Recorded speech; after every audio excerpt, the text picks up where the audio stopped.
Gracias. Hoy culminamos nuestro estudio del capítulo 16 de Hechos, avanzando ya poco a poco hacia la finalización de este libro, que espero en el Señor antes de que termine el año podamos culminar nuestro estudio del libro de los Hechos.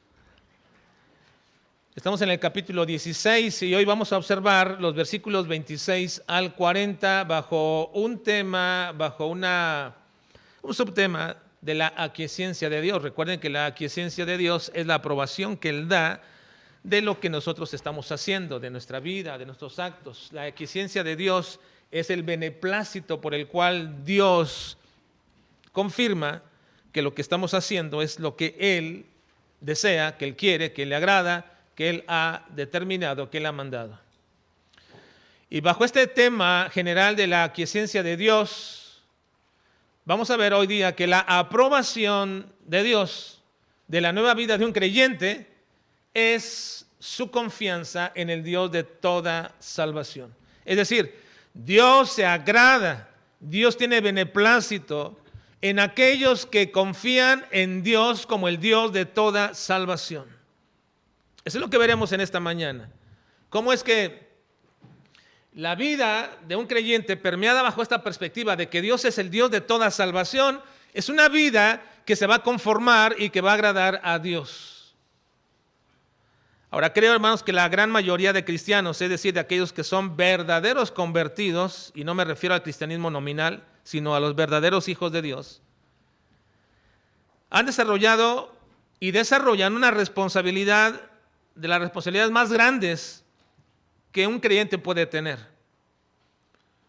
Yo creo que un verdadero creyente desarrolla en su vida y a eso va y tiene que hacerlo, a veces un poco lento, a veces más apresurado, pero creo que todo creyente verdadero debe desarrollar una de las responsabilidades de la vida cristiana que lo comprometen delante de Dios a una vida que le agrada, y esta es la de compartir el evangelio. No se puede concebir la vida de un verdadero creyente que no pueda o que no tenga la responsabilidad ni el deseo de compartir el evangelio. Y podemos decir, hermanos, que es sinónimo esta responsabilidad de llamarnos evangélicos. Por eso nos llamamos evangélicos. Si uno dice que uno es un evangélico, es porque hay una práctica de compartir el evangelio. No solamente de creerlo, sino de compartirlo. Pero parece ser, hermanos, que hoy día el término evangélico es tan general, tan laxo, que para muchos simplemente significa no ser un católico, no ser un testigo de Jehová, no ser un mormón, no ser cualquier otra religión, sino ser un evangélico. Es lo que parece ser para algunos. Es decir, pareciera que hoy día el término evangélico es más una denominación general que una característica preponderante. ¿Por qué eres evangélico? Bueno, porque no voy a esta iglesia, aquello, pero ¿por qué eres evangélico? Ya no hay la connotación de porque comparto el evangelio, porque esa es mi práctica. Ahora estoy mencionando esto porque parece ser, hermanos, que hoy día el compromiso con el evangelio de muchas iglesias y de muchos creyentes ha venido menguando cada vez más y cada vez más, tanto en la práctica como también en el mensaje que proclaman. No solamente en practicar, compartir el evangelio, sino también en la manera como lo comparten. No podemos decir que muchas iglesias hoy día están anunciando el verdadero evangelio. Y si en realidad es lo que están haciendo, podemos decir también que entonces tampoco están realmente anunciando el verdadero evangelio. Creo que por los antecedentes históricos no podemos decir que esto solamente es exclusivo de los últimos tiempos, sino que esto ha pasado desde el inicio de la iglesia en el Nuevo Testamento, pues ya Pablo mismo ponía de manifiesto esta circunstancia. Vean Filipenses 1, 14 y 17 dice: y la mayoría de los hermanos, cobrando ánimo del Señor con mis prisiones, se atreven mucho más a hablar la palabra sin temor. Ahora dice, algunos a la verdad predican a Cristo por envidia y contienda, pero otros de buena voluntad. Los unos anuncian a Cristo por contención, no sinceramente, pensando añadir aflicción a mis prisiones. Pero los otros por amor, sabiendo que estoy puesto para la defensa del evangelio. Entonces Pablo está diciendo que la práctica de compartir el evangelio no va necesariamente acompañada en muchos de las verdaderas intenciones que Dios quiere por cual lo estamos haciendo, porque no están buscando realmente proclamar a Cristo, el crecimiento del reino de Dios, sino más bien hacer adeptos a sí mismos, a sus grupos, o bien pensar que están cumpliendo con algo. Y a veces hasta por contención, dice el apóstol Pablo. Pero también, hermanos, podemos decir, por la historia de la iglesia, que cuando la iglesia ha proclamado el evangelio y cuando toma realmente la iglesia el compromiso de proclamar el evangelio, Dios entonces comienza un verdadero avivamiento. ¿Qué es un avivamiento, hermanos? Si decimos que el primer y gran verdadero avivamiento sería el que se inició en el libro de los Hechos a partir del capítulo 2, en la predicación de Pablo con la conversión de Pedro, en la conversión de 3,000 personas, y que después decir que todos los que recibieron su palabra fueron bautizados, aquella predicación que hizo Pedro, se añadieron aquel día como 3,000 personas, y después en ese proceso y crecimiento de ese gran avivamiento, nos dice también que se convirtieron muchas más personas en Hechos 5:14, así que, y los que creían en el Señor aumentaban más grande número así de hombres como de mujeres. Entonces, esto quiere decir que un avivamiento verdadero es una manifestación de gran cantidad de personas convertidas. No es una proclamación o un éxtasis espiritual de algunas personas donde comienzan a hablar en lenguas o comienzan a gritar o comienzan a moverse. No, ese es un avivamiento donde la gente comienza a ser sanada y comienzan a decir que hay señales del cielo y cosas como estas. No, el verdadero y gran avivamiento es que la iglesia comienza a asumir su responsabilidad de proclamar el evangelio, donde cada creyente sabe que ese es el propósito de su vida. Después de haber conocido a Cristo, de honrarle, de salvarle, de conocerle, ahora el propósito de su vida se enfila y se perfila para que comparta el evangelio con otras personas. Así que los avivamientos es el conjunto de personas guiadas por el conjunto de personas de la iglesia que tienen y asumen la responsabilidad de compartir el evangelio. ¿Cómo se ve un verdadero avivamiento? Con una cantidad de personas creyendo en Cristo. Muchas personas que son llevadas a una conversión durante un periodo de tiempo, y eso es notable porque afecta y es sensible a la comunidad donde esto sucede. Así que se han históricamente denotado al menos 3 grandes y verdaderos avivamientos, donde la comunidad donde pasó esto, donde sucedía esto, fue totalmente afectada de manera muy sensible. Ahora, quiero decirles algo más. No estamos buscando nosotros un avivamiento. No. Y usted dirá, ¿por qué no? ¿No es lo que Dios desea? No estamos buscando un avivamiento. ¿Por qué? Porque esta es una obra del Espíritu Santo y no nuestra. Nosotros no creamos un avivamiento verdadero. Esa es una obra del Espíritu Santo que hace y que Él empieza donde y cuando Él quiere. Pero lo que sí buscamos como iglesia, como creyentes, en todos los tiempos y en este tiempo, es que cuando un hombre se llega a convertir al Señor, adquiere un deseo y a la vez un compromiso ineludible que le pone la vista de que Dios es el Dios de toda salvación, y en ello, en ese compromiso y entendimiento de que Dios es el Dios de toda salvación y esa visión que tiene de Dios como Salvador, entonces adquiere un compromiso ineludible en la búsqueda de que su familia también crea en Jesucristo. Eso es indudable. Todo verdadero creyente, todo hijo de Dios, todo aquel que se ha convertido, lo primero que tiene, lo primero que desea, lo primero que brota de su corazón es que también su familia llegue a conocer a Cristo, porque lo que es importante, porque lo que es maravilloso y lo que es grandioso para nuestras vidas, como fue la salvación, no nos podemos quedar callados y sobre todo no podemos dejar fuera a nuestra familia de esa gran bendición de la salvación. ¿No es así, hermanos? ¿No lo cree? Este es el énfasis en la vida de un creyente. Quizás buscar gente cercana, pero nuestro énfasis está en la búsqueda de nuestra familia. Y creo, hermanos, que esta es una de las características más peculiares de lo que es ser un verdadero evangélico. La búsqueda irrenunciable de la salvación de nuestra familia. Es una búsqueda irrenunciable. Y en ese deseo y en ese compromiso es que Dios manifiesta precisamente su aprobación, su aquiescencia sobre nuestras vidas. Cuando yo tengo tan penetrado en mi corazón y no puedo sacarlo de mí el hecho de que tengo que llevar este mensaje del Evangelio a mi familia. Tengo que usar los medios posibles para que mi familia conozca al Señor. Y es lo que vamos a ver en esta mañana, en esta última parte de nuestro capítulo 16, versículos 26 y 27, por favor, hermanos. Hechos 16, versículos 26 y 27. La semana pasada nos quedamos en el versículo 25. Hoy entraremos al versículo 26.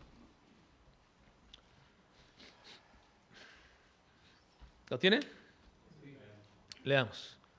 Entonces sobrevino de repente un gran terremoto, de tal manera que los cimientos de la cárcel se sacudían, y al instante se abrieron todas las puertas, y las cadenas de todos se soltaron. Despertando el carcelero, y viendo abiertas las puertas de la cárcel, sacó la espada y se iba a matar, pensando que los presos habían huido. Bueno, ¿se recuerdan la semana pasada? Nos quedamos que Pablo y Silas habían sido encarcelados, habían sido puestos en la celda más de más fondo, habían sido puestos sus pies en el cepo, habían sido latigados, y ellos habían mantenido en esa posición incómoda, pero comenzaron a cantar al Señor de tal manera que los presos los oían. Bueno, estaban en eso precisamente cuando vino un gran terremoto, los cimientos de la cárcel se movieron, se abrieron todas las puertas de la cárcel y todas las cadenas de todos los presos se soltaron. Y después, viendo esto el carcelero, pues se iba a matar. Ahora, quiero que veamos en estos versículos, hermanos, que Dios es un Dios de salvación y ese es el carácter de Dios.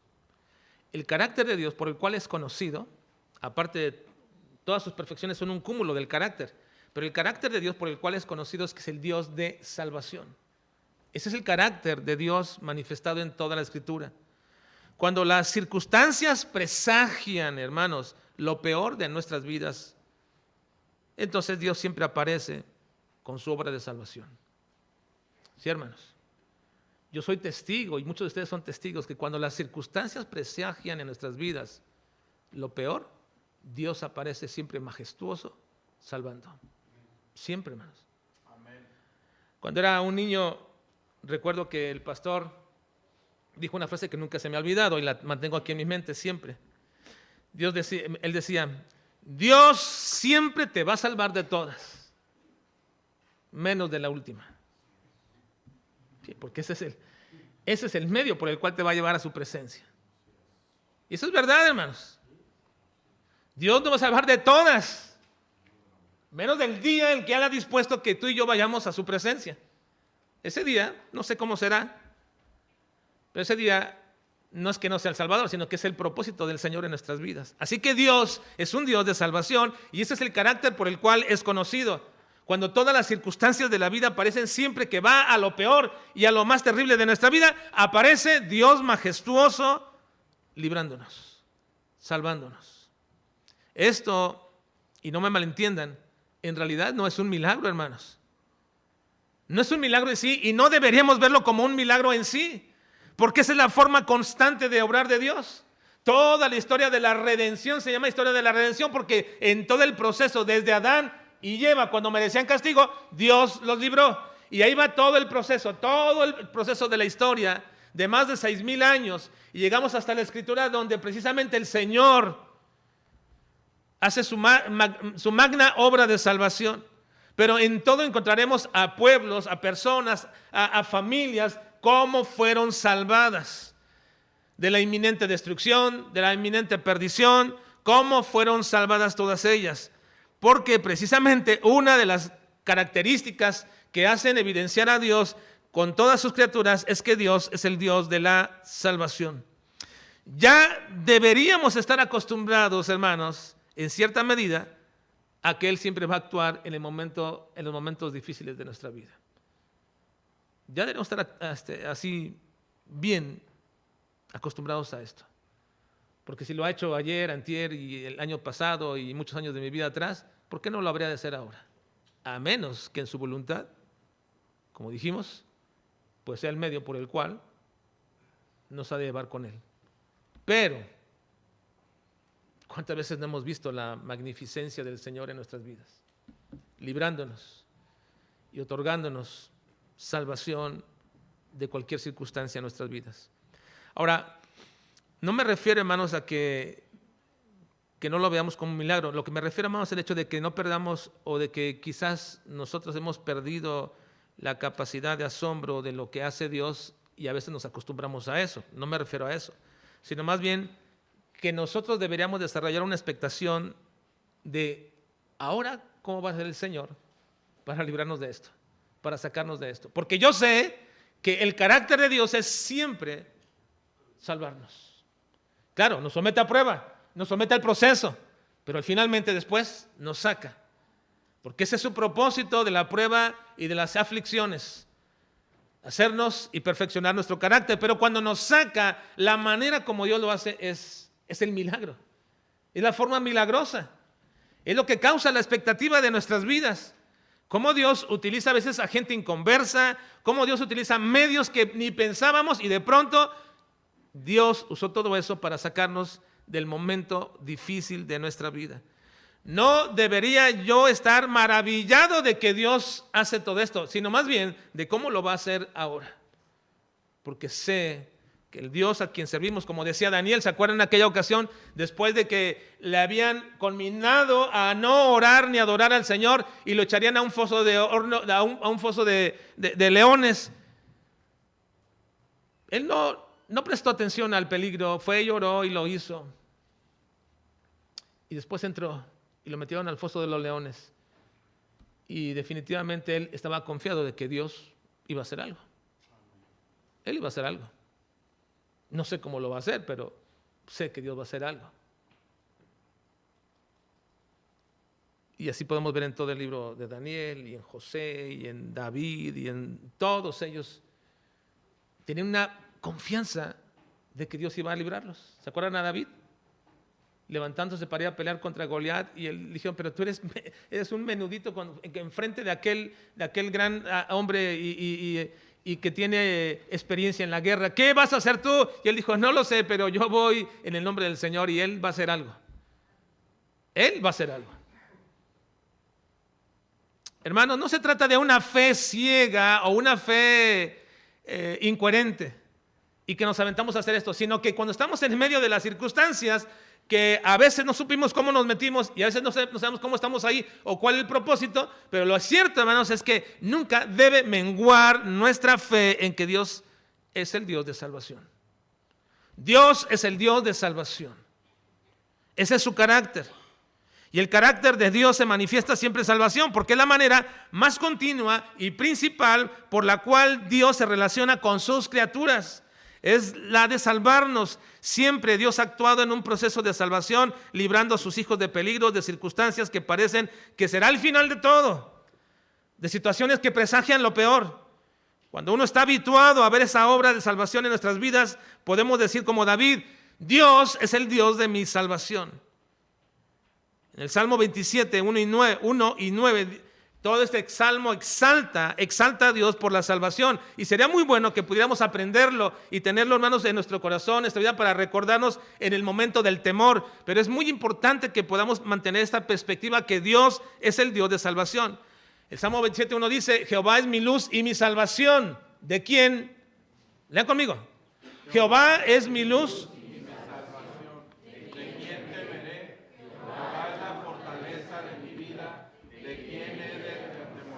Versículo 9, no escondas tu rostro de mí, no apartes con ira a tu siervo.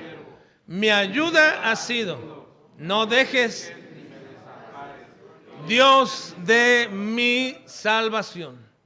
Dios de mi salvación. La palabra salvación, hermanos, es un sustantivo que aparece en la Escritura más de 170 veces. Y en todas estas veces que este sustantivo aparece en la Biblia, siempre está referido a Dios. Porque Dios es el Dios de la salvación. Siempre está referido a esto. Además de todos los cientos de verbos que tienen que ver con salvación. Y por ello, este es el carácter más reconocido en Dios en general por toda la humanidad. Y es por lo que claman, aún aquellos que no creen en Él, de pronto en un momento de su vida, claman por salvación a Dios, porque es el carácter reconocido de parte de Dios. Así que esa salvación es una acción de varios niveles, hermanos. Puede ser una salvación de peligros inminentes, puede ser la salvación de una enfermedad terrible. De hecho, la palabra antigua para salvación, hermanos, es en nuestro español, la palabra antigua en nuestro español es salud. Algunos que ustedes tuvieron la Biblia de Reina Valera 1901, no que hayan vivido en este tiempo, ¿verdad? Pero la de 1900, que duró hasta 1960 aproximadamente, y todavía los 70s, y muchos la tenían. En esa versión antigua siempre aparece, en lugar de la palabra salvación, aparece la palabra salud. Salud en lugar de salvación, porque es la palabra antigua para referirse a esto. Dios nos puede librar de cualquier peligro, de cualquier enfermedad, salvarnos de todo ello. Puede ser la salvación de la misma muerte, incluso inminente, a la cual nos enfrentamos todos los días. Todos los días, hermanos, estamos en peligro de muerte, todos los días. Y hasta ahora hemos sido salvados. ¿Salvados por qué? Por Dios. Es el Dios de la salvación. Pero sobre todo, hermanos, Dios es llamado Dios de la salvación porque la razón principal por la cual es llamado así es porque Dios mandó a su Hijo Jesucristo para salvar a la gente y a las almas de la condenación eterna. Por eso es reconocido Dios como el Dios de la salvación, no solamente porque nos salva del peligro, de la enfermedad, de las circunstancias difíciles, no solamente por eso, sino porque principalmente salva el alma de una persona de la condenación. Dice Juan 3, 16 y 17 a este respecto, y todos lo conocemos. Dice, porque de tal manera amó Dios al mundo, que ha dado a su Hijo unigénito, para que todo aquel que en Él cree no se pierda, mas tenga vida eterna. Porque no envió Dios a su Hijo al mundo para condenar al mundo, sino para que el mundo sea salvo por Él. Ahora, he dicho, hermanos, que nuestro asombro o expectativa en cuanto al Dios de la salvación no es porque Él salva, o no debería ser porque Él salva, sino por la forma en que lo hace, por los medios que utiliza. Porque ya deberíamos estar acostumbrados, como todo hijo de Dios, a que Dios es el Dios de mi salvación. Pero nos cuesta muchas veces, ¿no, hermanos? Nos cuesta muchas veces cuando estamos metidos en el asunto, en el problema, en la dificultad, en la angustia, nos cuesta confiar que Dios es el Dios de la salvación en todos sus niveles. Pero lo que sí nos debería causar siempre asombro es la manera en cómo Dios va a utilizar los medios que utilizará para salvarnos en esos diferentes niveles de nuestra vida. Recuerden que hace algunos meses en nuestro estudio de Hechos, en el capítulo 12, cuando hablábamos de Pedro, estaba en la misma situación que Pablo y Silas. Lo habían encadenado, lo habían puesto con guardias y lo tenían bien atado ahí en la cárcel por predicar el evangelio, y Dios utilizó una acción milagrosa en aquella ocasión. Mandó a un ángel para que tocara a Pedro y que las cadenas cayeran inmediatamente y pudiera pasar por en medio de todas las puertas que se abrían una a una, iba pasando en medio de ellas sin que nadie supiese, y lo llevó hasta la calle y lo llevó y que se fuera a su casa. Fue una acción milagrosa de parte de Dios en la manera como Dios libró a Pedro. Ahora aquí, lo que nos toca ver, hermanos, en este momento es la manera como Dios se manifiesta como el Dios de la salvación. En el caso de Pablo y Silas, estaban en lo profundo de la cárcel, en el último calabozo, allá hasta el final. Estaban con cepos en sus piernas, habían sido latigados, estaban cerradas las cadenas, estaban cerradas las puertas. ¿Y qué es lo que hace el Señor ahora? Es una acción milagrosa. Dios es el Dios de la salvación. Él va a librar a Pablo y a Silas, porque lo ha hecho siempre y lo seguirá haciendo hasta que él determine que no. Y cuando él determina que no, la gente lo califica como accidente, descuido, lo que tú quieras. Nosotros lo calificamos como la acción soberana de Dios en donde pone término a nuestras vidas. Y por ello debemos estar siempre gozosos, tranquilos, de que no es que pudimos haber hecho aquello o lo otro, sino que sucedió lo que Dios quería en ese momento que sucediera y había determinado. Y no es un determinismo en la vida, donde digamos, ni modo, ya no se puede hacer nada, en absoluto. No, sino que es la acción soberana de Dios. Ahora, la manera en que Dios saca a Pablo y a Silas de aquí, el Dios de la salvación, es también muy prodigiosa. ¿Qué hizo el Señor? Ya leímos. ¿Qué hizo el Señor, hermanos? ¿Mandó qué? Un terremoto. Es peculiar que Dios haya mandado un terremoto. Pudo haber mandado también a un ángel, como lo hizo la ocasión pasada. Pero eso es lo que nos asombra, que Dios hace las cosas de manera prodigiosa. Mandó un terremoto. No fue el terremoto para destruir el lugar, ni para crear un caos. Ese terremoto fue para abrir las cadenas de los presos y las puertas. Yo no diría, bueno, con tanto movimiento, pues sí, las cadenas se rompen o las puertas se rompen y se abren. No, hermanos, fue muy específico. El terremoto fue muy específico. Fue para abrir las puertas y se abrieron las puertas y fue para romper las cadenas. No se destruyó el lugar, no se creó un caos.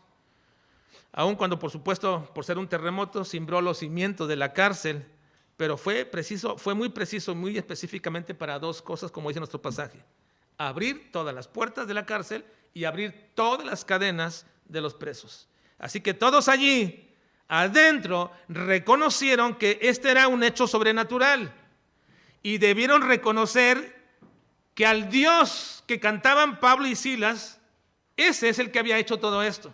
Lo debieron haber reconocido. Ahora recuerden, hermanos, que cuando cantaban, y no nos dice nuestro pasaje que cantaban, pero dice que los presos los oían. Ahora, déjenme explicarle esta parte. Cuando ellos cantaban, dice que los presos los oían. Eso no quiere decir que como Pablo estaba cantando muy fuerte o que Silas estaba muy desentonado, la gente decía, ¿qué están cantando esto? No estaban, o qué ruido hacen esto. No estaba diciendo eso. Que dice que los oían significa, hermanos, que estaban prestando atención. ¿Por qué digo esto? Bueno, los presos estaban escuchando atentamente. La palabra oír en griego es akuo o akuo. Y eso es lo que hacía Lidia cuando Pablo estaba predicando, precisamente en los versículos anteriores. Lidia estaba oyendo la palabra, pero estaba nada más oyendo, akuo. ¿Qué fue lo que sucedió después? La acción milagrosa de Dios, que dice que abrió su corazón para que pusiera ¿qué? Atención.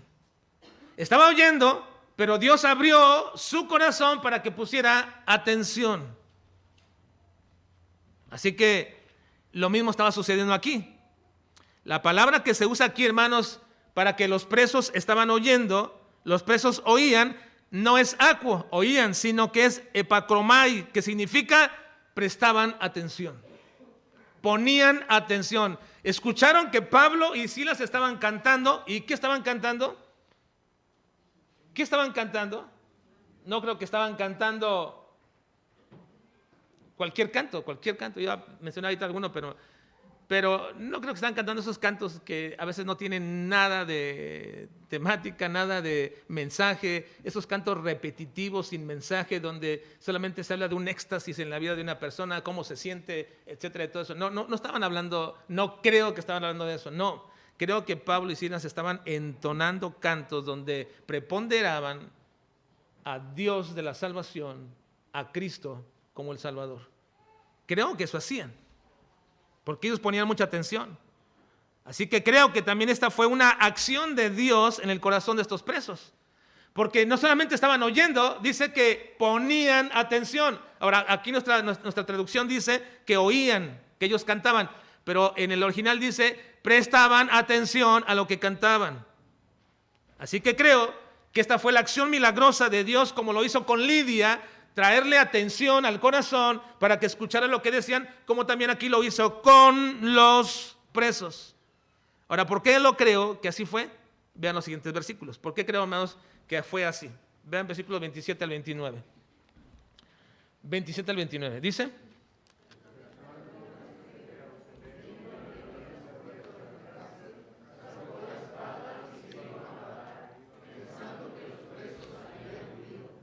Mas Pablo clamó a gran voz diciendo: no te hagas ningún mal, pues todos estamos aquí. Entonces, y temblando se postró a los pies de Pablo y de Silas. Ahora, si Dios es el Dios de la salvación, no podemos caer en una preocupación excesiva de lo que puede acontecer. Acontecerá lo que Dios ha determinado. Eso es nuestra fe, ¿no, hermanos? ¿Descansa en eso, no, hermanos? Que lo que acontece es porque Dios lo ha planeado, ¿o no? No están muy convencidos, hermanos. En nuestra vida, todo lo que acontece no es producto de un accidente, ni de acciones o planes de otras personas o del diablo mismo. Lo que acontece en nuestras vidas es porque Dios tiene un plan perfecto en ello. Y eso significa que creemos que Dios es un Dios de salvación, porque si Dios tiene un plan perfecto en nuestras vidas, entonces siempre va a salvarnos, hasta que determine el tiempo que no. Decía un antiguo misionero que él era indestructible. La gente lo veía como pretencioso, dice, pero soy indestructible. Porque siempre le decían, ¿y qué no tienes miedo de ir a tal parte con tales personas, con tal gente, a llevar el evangelio? Y él decía, soy indestructible hasta que termine la obra que Dios me mandó a hacer. Cuando termine de cumplir la obra que Dios me mandó a hacer, entonces ya Dios quitará de mí toda esa protección que tiene sobre mi vida, a fin de que por medios naturales o externos yo vaya a su presencia. Y así es, hermanos. ¿Por qué Pablo y Silas cantaban con gozo, hermanos, en aquel momento? ¿Por qué cantaban? Porque su vida estaba enfocada y arraigada en la soberanía de Dios. Y eso quiere decir que ellos entendían que lo que estaba aconteciendo era la obra de parte de Dios y que precisamente nada podía acontecer si Dios no lo permitía. Así que confiaban que Dios es el Dios de la salvación, nos va a librar de esto. Y por eso cantaban. Y creo que cantaban temas acerca de esto, o cantaban salmos, lo que fuera. Pero los salmos mismos vindican a Dios como el Dios de la salvación continua y constantemente. Todos los salmos hablan acerca de la salvación que Dios da. Así que cuando estaban haciendo esto, dice que Dios, bueno, no dice que Dios lo hizo, pero la palabra es que ellos oían, prestaban atención. ¿Y quién hace que preste atención una persona al mensaje de salvación, hermanos? ¿Quién es el que hace? Porque si tú piensas que una persona presta atención al mensaje de la salvación, de la predicación, porque de pronto le gusta, o porque quiere, o porque sintió cierto deseo de escuchar, que provino de él, es imposible, eso no sucede. Ninguna persona presta atención al mensaje de la palabra de Dios por sí mismo. Antes lo rechaza. La Biblia dice que lo rechaza, que lo repele. Pero si presta atención es porque Dios está obrando en el corazón de esa persona. Eso creemos, hermanos. Es el Espíritu Santo quien está obrando de manera sobrenatural en una persona para que lo que oye lo pueda entender y presta atención. Como también podemos decir lo contrario, que cuando una persona se distrae, que cuando una persona está adormilada, que cuando una persona está cansada, que está fastidiada de escuchar el mensaje de salvación, esta no es una obra de Dios. ¿O sí? ¿Hermanos? Esos de pronto bostezos y somnolencias que tenemos y cosas, eso no es obra de Dios. Tampoco te voy a decir que es un demonio ahí echándote polvitos para que te duermas, como a veces pintan algunos. Ahí, o que es el diablo jalándole la pata ahí a un niño para que llore, o cosas como estas, ¿no? No, tampoco es eso, te puedo decir, pero lo que sí te puedo decir es que no es obra de Dios. No es obra de Dios. Ahora, ¿por qué digo, hermanos, que estos presos, al escuchar atentamente, estaban siendo en ese momento captados, guiados y movidos por el Espíritu Santo? Bueno, estos versículos nos mencionan. Y aquí nos presenta no al Dios de toda salvación, sino a la salvación de Dios, lo siguiente: La salvación de Dios, hermanos, es una obra que transforma y no solamente cambia de estado. La salvación de Dios es una obra que transforma la vida de una persona y no solamente la cambia de estado. Muchos entienden, hermanos, la salvación de Dios como solamente un cambio de estado. Es decir, alguien que dice, ya no estoy condenado ahora, ya soy salvado. Y le preguntamos, ¿y de qué eres salvado? Bueno, de la salvación, de la perdición eterna y cosas. Y la gente alude a su circunstancia posicional. Ya soy salvo, ya no estoy condenado. Y eso es cierto. La salvación comporta un cambio de estado, de muerte a vida. La Biblia enseña eso, es cierto. Pero también enseña, de hecho Cristo dijo, que el que cree en Él tiene vida eterna y no vendrá a condenación, mas ha pasado de muerte a vida. Es un cambio de posición, eso es verdad. Ha pasado de muerte a vida, hay un cambio de posición. Pero también la Biblia enseña que la salvación es un cambio, una transformación radical de vida. No se puede decir que somos salvos y que nuestra vida no sea transformada. En 2 Corintios 5:17, texto que ustedes conocen, dice, de modo que si alguno está en Cristo, nueva criatura es. Las cosas viejas pasaron, he aquí todas son hechas nuevas.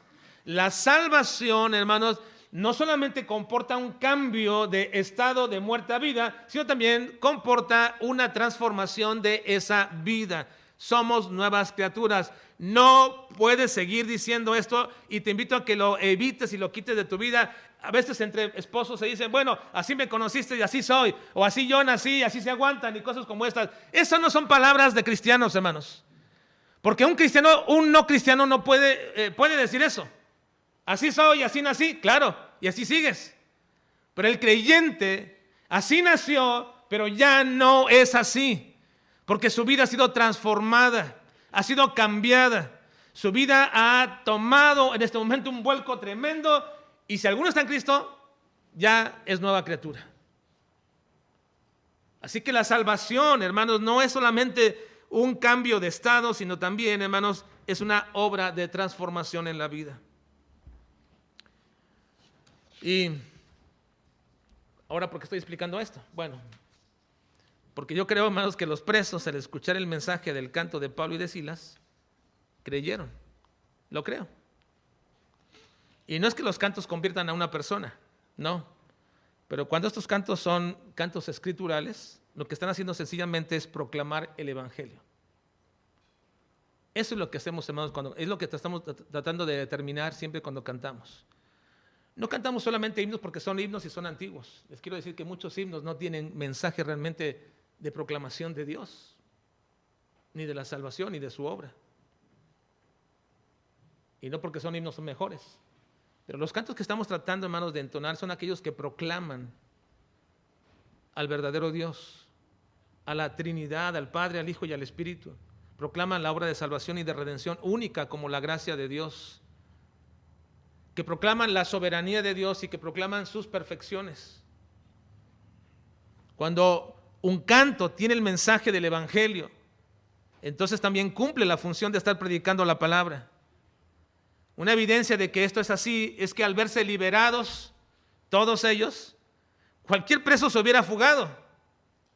Al verse liberado, cualquier preso se hubiera fugado. Incluso Pablo y Silas también se hubieran ido, pero no fue así. Incluso el carcelero se iba a matar por causa de esto. Una evidencia de esto es que al verse liberados, cualquier preso se hubiera fugado y entonces no lo hicieron. Y dirá, bueno, eso es muy superficial como para establecer la salvación de alguien. Bueno, déjeme decirle que no. No. El carcelero se iba a se iba a matar, se iba a suicidar, porque debido a la costumbre romana de que alguien que estaba encargado de un preso pagaría con su vida si éste se escapaba, entonces él, al ver que se habían abierto las puertas y las cadenas tiradas, pensó que todos se habían fugado, que se habían ido. Así que saca su espada para matarse. Pero Pablo lo detuvo diciéndole que todos estaban allá adentro. Ahora uno se pregunta, ¿por qué no se fugaron? ¿Por qué no se fueron esos otros presos. Con el terremoto, con todo lo que estaba allí, había facilidades suficientes, había ese momento para poder salirse. ¿Por qué no lo hicieron? Algunos piensan, bueno, es que Pablo los contuvo, le dijo no se vayan, se los impidió. Algunos piensan, podría haber sido. U otros dicen que fue Dios quien no los dejó ir y no les permitió y que los paralizó para que no se fueran. Podría ser eso. Pero yo pienso, hermanos, que estos presos estaban siendo testigos de un gran milagro en sus vidas. Un terremoto que abre las puertas y les quita las cadenas, ¿cómo es posible? Los terremotos destruyen. Y destruyen a gente encadenada y se mueren con cadenas puestas. Pero ¿cómo es que ese terremoto abre la puerta y les quita las cadenas? Así que definitivamente estos presos estaban siendo u observando un milagro en sus propias vidas. Y yo creo, hermanos, que cuando una persona es objeto de la acción de Dios en sus vidas, cuando una persona es objeto de Dios, de la obra de Dios en sus vidas, nunca se va a quedar a medias. No puede quedarse a medias, sin conocer verdaderamente a Dios. Esto es lo que se llama la atracción irresistible de la gracia de Dios hacia una persona. Cuando Dios comienza a obrar en gracia en una persona, al convencerle, abrir su corazón para que escuche, esta persona llegará a la culminación de ese momento de salvación. Siempre. No se puede quedar a medias. Es la atracción irresistible. Es la gracia amorosa de un llamado voluptuoso. Es decir, estimula de tal forma que no te puedes quedar ahí a la mitad del camino. Llegarás al final de esto. Cristo dijo en Juan capítulo 10, versículos 26 y 27, pero vosotros no creéis, porque no sois de mis ovejas, como os he dicho. Mis ovejas oyen mi voz, y yo las conozco, y me siguen. No se pueden quedar ahí. Yo conozco mis ovejas, y cuando oyen mi voz, estas me van a seguir. Así que estos presos estaban siendo guiados por Dios para conocer también a Cristo. Ahora, si no, hermanos, ¿cuál sería la razón? ¿Cuál sería la razón de haberlos también liberados a ellos de sus cadenas? ¿Para qué? ¿Para qué si iban a quedarse allí? ¿Y para qué si no iban a conocer el mensaje de salvación? Pueden decir que estoy siendo muy débil el argumento, pero déjenme decir una cosa, si estos hombres al cantar Pablo y Silas prestaron atención y oían, y esa es una obra del Espíritu Santo, y si estos hombres cuando fueron liberados no huyeron, sino que querían en ese momento saber más acerca del Dios de salvación, porque ya fueron captados, entonces no huyen, como era natural que lo hubieran hecho. Así que, ¿cuál era la razón de liberarlos en estos momentos? Y yo creo que es darles un indicio milagroso de lo que Dios hace, no solamente en la vida de una persona, sino también en sus almas. Y eso, hermanos, es lo que atrae a una persona. En la verdadera atracción del Evangelio a una persona no es que Dios le quite o tenga el poder para quitarle el alcohol. La verdadera atracción de Dios a una persona con el mensaje del Evangelio no es porque la persona siente un deseo de que alguien le quite esas cuestiones que pasa de prueba o de matrimoniales o de carencia en su vida o de esas adicciones que tiene. Ese no es el atractivo real y verdadero. Cuando una persona es captada por el Espíritu Santo en el mensaje de la salvación, es no por lo que Dios puede hacer en su cuerpo ni en sus circunstancias, sino por lo que Dios puede hacer en su alma, salvarlo de la condenación. Ese es el mensaje que atrae a una persona a la salvación. Quizás en esta mañana hay personas así en este momento. Quizás en esta mañana hay personas que en un tiempo pensaron que creían en Cristo porque Él tenía el poder de quitarles tal o cual problema o adicción o problemática en su vida. Déjeme decirle que eso no es lo único que Dios puede hacer. Lo puede hacer y Dios tiene el poder para hacerlo y lo ha hecho y lo sigue haciendo. Pero el mensaje verdadero de salvación que Dios quiere que tú escuches es que Él te puede librar de la condenación eterna. Que Él te puede librar de la perdición de tu vida por la eternidad. Y si eso es algo que te interesa y es algo que te atrae realmente entenderlo, entonces es probable que Dios está trabajando en tu vida y en tu corazón. Pero debes saber eso, que Dios, el Dios de la salvación, se interesa también por tu alma. Ahora, concluimos esta mañana. ¿Cómo es que Dios, el Dios de salvación, estimula y pone un verdadero compromiso en los nuevos creyentes para que también ellos busquen a sus familias y se conviertan al Señor? Que ese es nuestro título de esta mañana. ¿Cómo es que el Dios de salvación, de toda salvación, por su obra milagrosa, toda salvación implica todas las circunstancias de la vida de una persona, enfermedades, problemas, y también la muerte, y también la perdición de su alma? Pero ¿cómo es que el Dios de toda salvación está interesado o estimula y pone un verdadero compromiso en aquel que se convierte al Señor para que busque a sus familias, para que éstas también reciban el mensaje de salvación? Vean versículos 30 al 40. Ahí concluimos, hermanos, nuestro estudio de esta mañana con estos últimos párrafos, 30 al 40. Dice: Señores, ¿qué debo hacer para ser salvo? Ellos dijeron: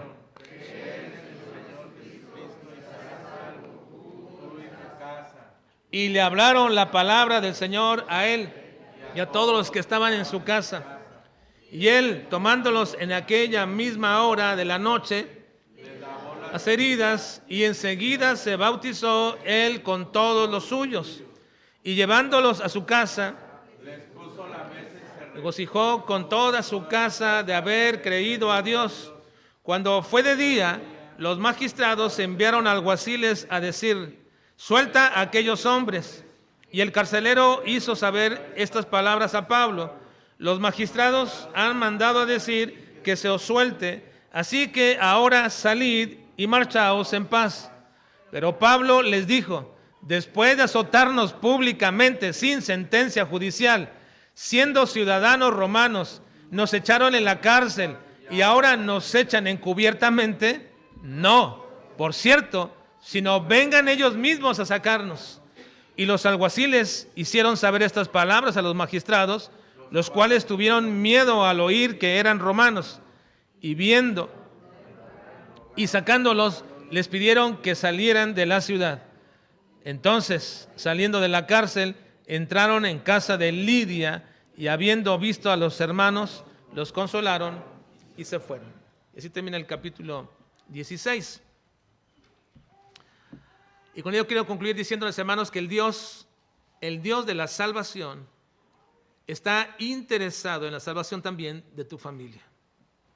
El Dios que te salvó a ti está interesado en la salvación de tu familia.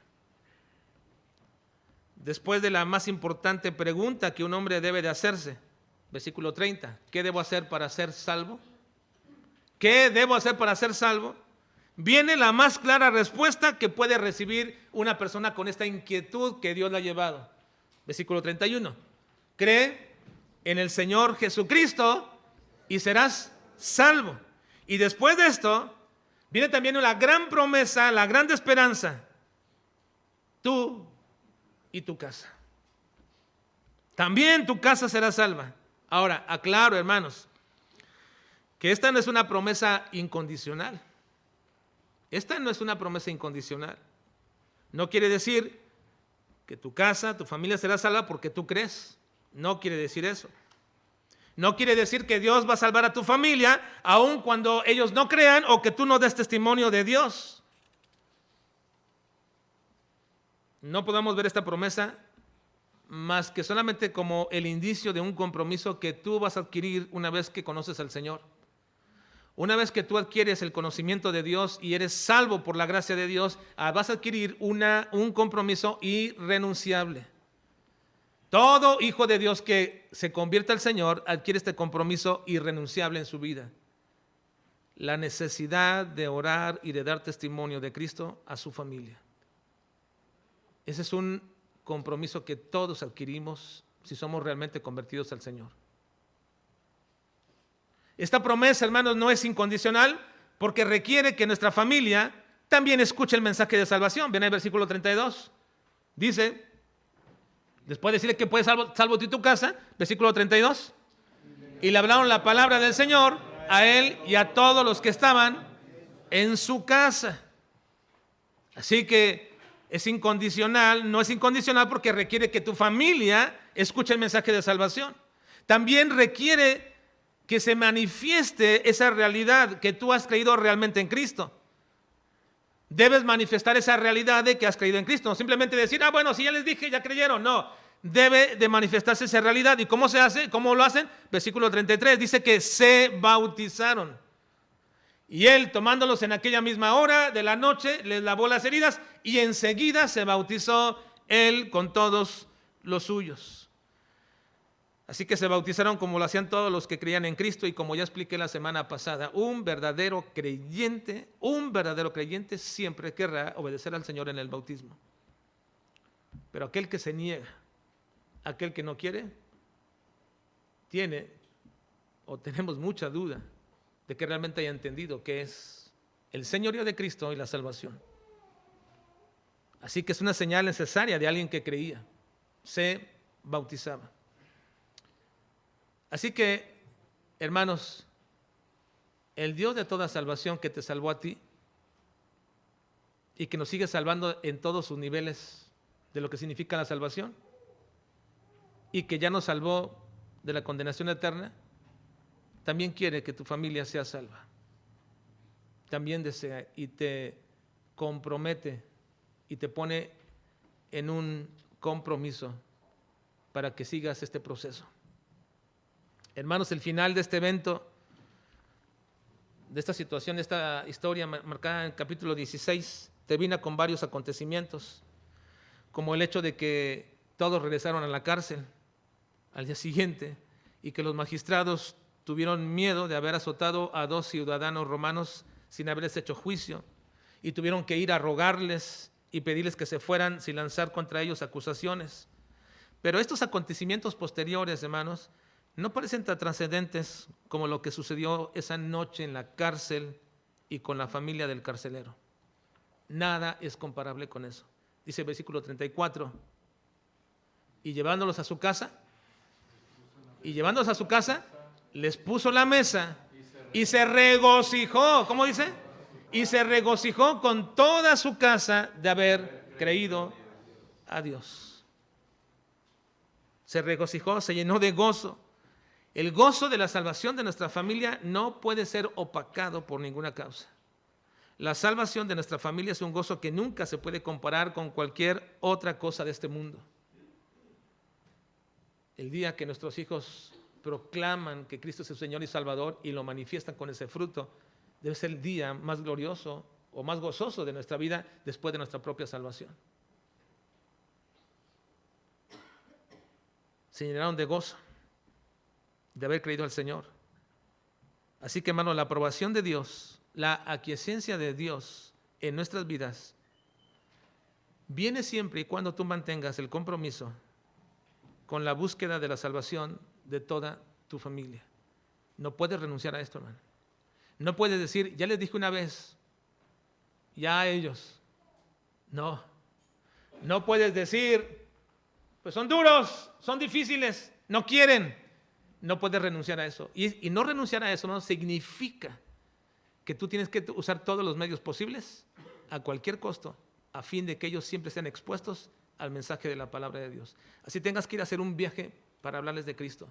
Así ellos vengan y tengas que renunciar a tu propio descanso, siempre tratar de exponernos a Cristo. No es imposible, hermanos, que muchas veces, y eso lo he visto tantas veces en nuestra vida y la experiencia lo he visto tantas veces, gente viene, hermanos, a nuestras casas de lejos. Y en lugar del día domingo traerlos a la casa de Dios, nos vamos a pasear.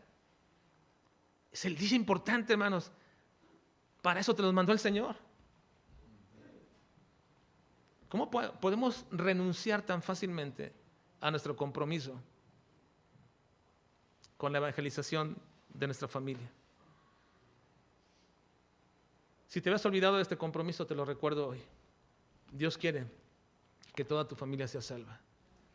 Y tú estás comprometido a hacer todo el esfuerzo posible para presentarles el Evangelio y a seguir orando por ellos. Y un día te regocijarás, como este carcelero, de haber creído con toda tu casa. Vamos a orar, por favor.